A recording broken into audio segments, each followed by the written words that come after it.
Hey guys, it's Phoenix Automotive here, and in this video we're going to be looking at the radios for the Jeep Wrangler. This is from 2018 to 2021, and the vehicle we have here today is the 2021 electric model. The two radios we have the Android 9 version and Android 10 version. The main difference, of course, is 9 and 10 have different CPUs in them, and the 9 is a little bit bulkier on the back, the 10 is a little bit slimmer. The Android 10 has a 4-channel speaker output versus the Android 9 only has 2, and the 2 speaker output comes from this harness right here. So it connects to the back over here, and you have 2 channels out here as well as a green for the subwoofer. And with the 10 it's a little bit different. You would connect it right here, and then you would have 2 on this channel as well as another 2 on this small connector. So the Android 10 has a 4-channel amp with the subwoofer. So this is the Android 9. Today we're going to be hooking up the Android 10. It should be quite similar. You can see on both radios that the plugs are almost the exact same, except of course it's a thinner design and Android 10. On the Android 10 radios, you can also decide whether you want to have the matte black finish on the knob, or you can have a chrome finish. That will be on the website. You have these physical buttons. These physical buttons, they do what they show on the display or on the label, but you can also program certain ones to possibly have a press and hold function to do other functions that you want it to program to. Here's the push to start button, and you do need to remove the factory push to start button, which is right here. And there are 3 screws on the back of here to remove this button and move over to our radio. You can see removing the factory radio, you need to first pop out this AC control. Then you have 2 screws down here to remove this bezel piece. Once you remove the bezel piece, you can take out the monitor, but of course you have screws here as well.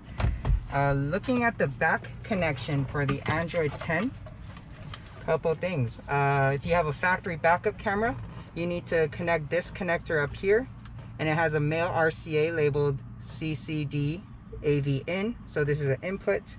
And then you have a male harness right here and needs to connect together. So that is the factory backup camera. You also need to connect this part.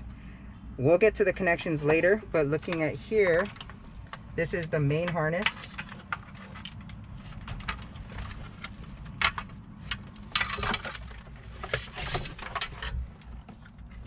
This main harness, let me first get this straight.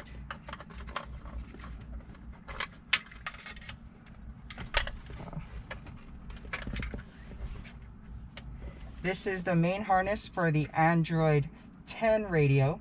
The Android 9 only difference is you do not have this 2-channel extra, so it's only a 2-channel amp. Versus Android 10, you have these 2, as well as this harness that gives you another 2 and a subwoofer. So Android 9, you only have this and no this.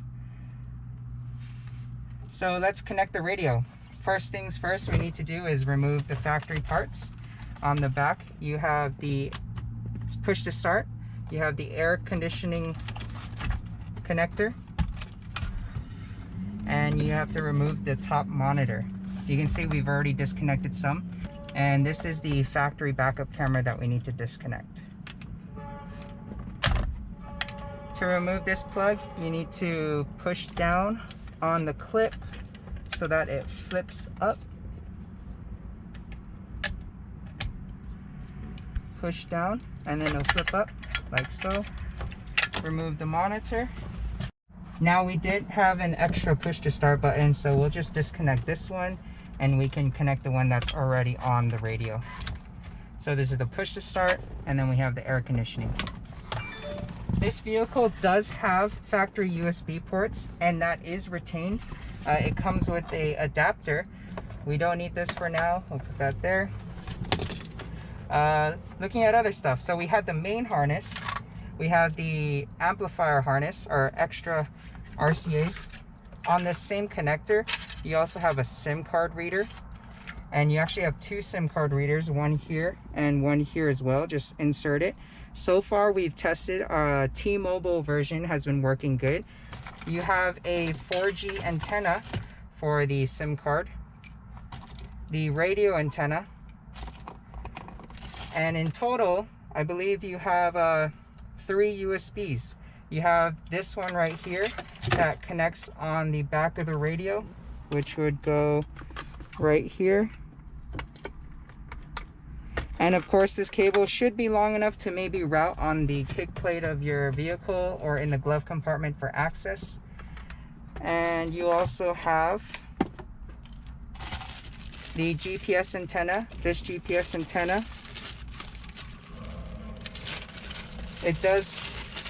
this is an external GPS antenna, but you can see we already have some type of adapter here.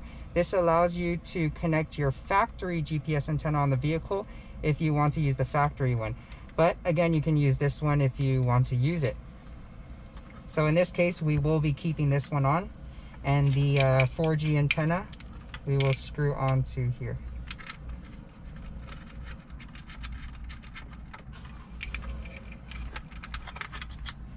As far as the back of the radio goes, we also need to connect a couple more, and this comes from the main harness.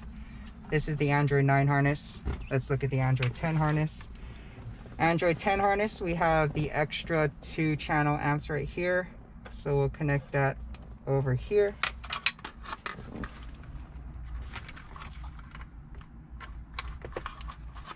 And looking at this, we also have this connector. This one goes on the side of the radio.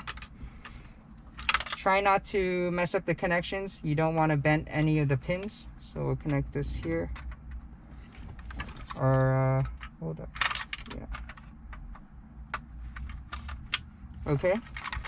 So once you've connected these two on the back and on the extra 2 channel amps, if you wish to use it, we can now connect this to the power on the back of the radio.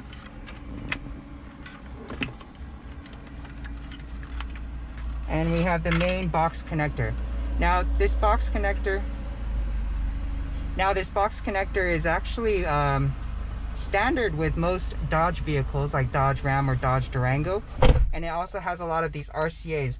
A majority of these RCAs you may not even need. They're for other vehicles, and now we just need to connect this to the vehicle and we should get it to turn on. So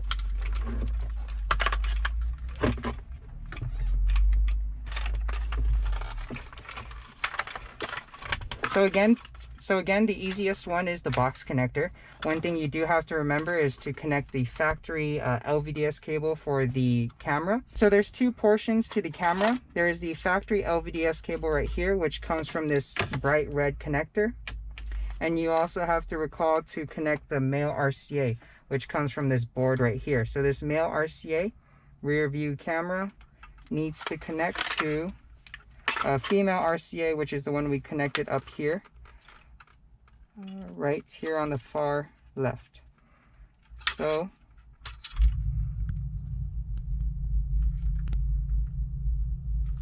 connect the RCA here. Now that you've connected the RCA, you still need to connect the LVDS. And for the air conditioning, you do need to connect this plug. So the air conditioning plug right here. And the LVDS for the factory backup camera.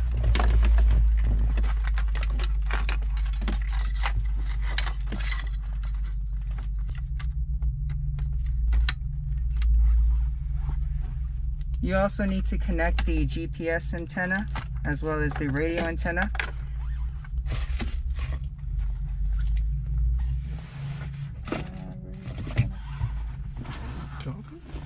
Oh, this is the radio antenna.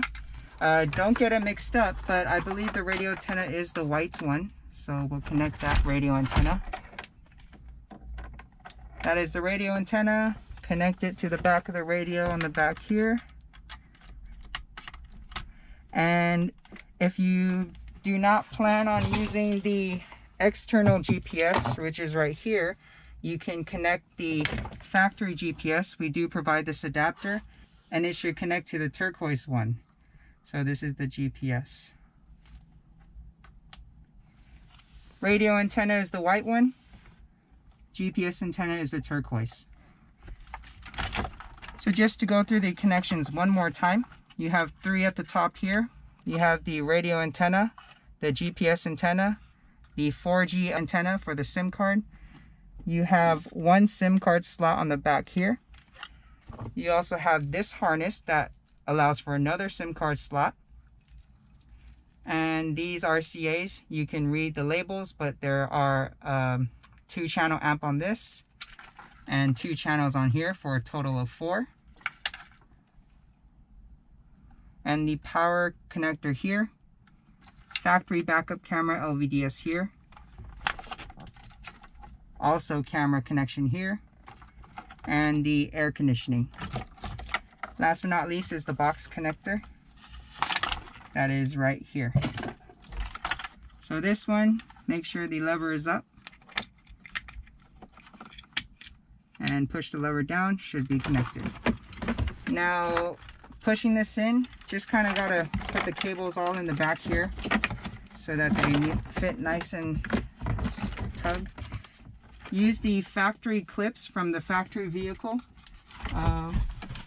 Something like this, you can remove the plastic clips and move them over to our radio. To connect the push to start, let's do that. Bottom. Push to start connected. With this radio, you also can retain the 2 USB ports on the bottom here, USB-C and USB, as well as the factory aux jack. And I'm gonna show you these 2 connections right here. So you do need to connect this harness, which had the SIM card on it, and it had 2 female RCAs, one labeled aux-in L, aux-in R, and then you had a male RCA here coming from the box connector, which is labeled aux-R and aux-L. So connect those 2 together and it will help retain the factory 3.5 jack on the vehicle.